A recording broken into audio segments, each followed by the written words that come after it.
السلام علیکم ناظرین، میں محمد عمران اور آپ دیکھ رہے ہیں YouTube channel Islamic T V اجانی۔ ناظرین، آج کا یہ میرا موضوع ہے کلاس 12 کے اوپر 2021 کے لیے میں ویڈیو بنا رہا ہوں۔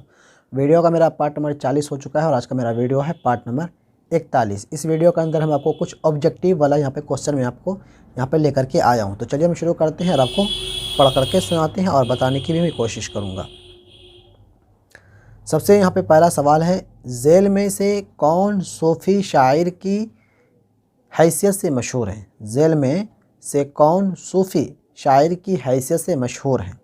آپشن ہے اے خواجہ میر درد، بی مومن داغ، جمیل مظہری۔ ان کا صحیح جواب ہے پہلا والا، خواجہ میر درد۔ ٹھیک ہے، دوسرے سوال کی طرف بڑھتے ہیں۔ مرزا غالب ابتدا میں کس نام سے مشہور تھے؟ مرزا غالب شروعات کے اندر کون سے نام سے مشہور تھے یہ پوچھنا چاہ رہا ہے۔ اے مرزا نوشہ، بی مرزا تفتہ، مرزا شیفتہ، مرزا فخرو۔ ان کا صحیح جواب ہے اے والا، مرزا نوشہ۔ اس نام سے مرزا غالب پہلے مشہور ہوا کرتے تھے۔ پھر غالب کی یہاں پہ سوال ہے، غالب کی وفات کب ہوئی؟ جس کو ہم مرزا غالب بولتے ہیں اسی وہی بتا رہے ہیں۔ غالب کی وفات کب ہوئی؟ 1872، 1869، 1870، 1857۔ ان کا صحیح جواب ہے 1879 عیسوی، یہ 69 عیسوی، 1869 عیسوی کے اندر یہ انتقال کیے غالب صاحب۔ یہاں پہ سوال ہے، مقطع کسے کہتے ہیں؟ مقطع کسے بولتے ہیں؟ ایک ہوتا ہے مطلع، ایک ہوتا ہے مقطع۔ یہاں پہ سوال ہے، مقطع کسے کہتے ہیں؟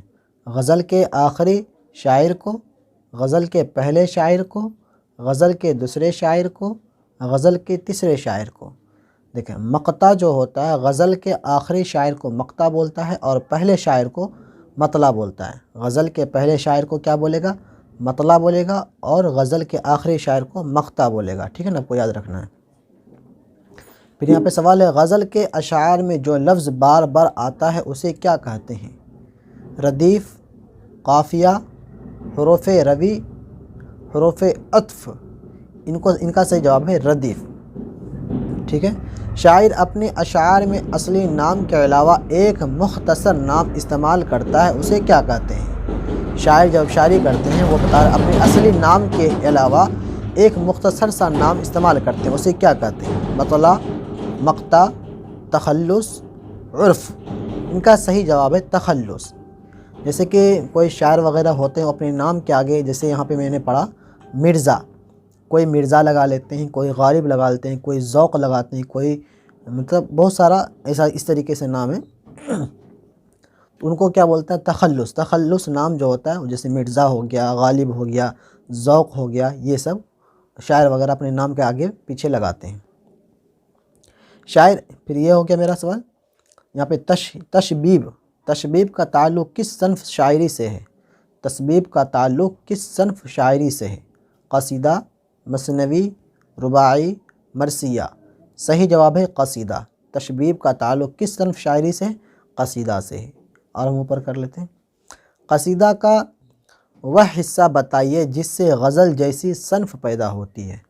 قصیدہ کا وہ حصہ بتائیے جس سے غزل جیسی صنف پیدا ہوئی۔ گریز، تشبیب، مدح، طلب۔ صحیح جواب ہے ڈی والا، تشبیب۔ غالب کا پہلا تخلص کیا تھا؟ غالب جس کو مرزا غالب بولتے ہیں، غالب کا پہلا تخلص کیا تھا؟ خاں، مرزا، غالب، اسد۔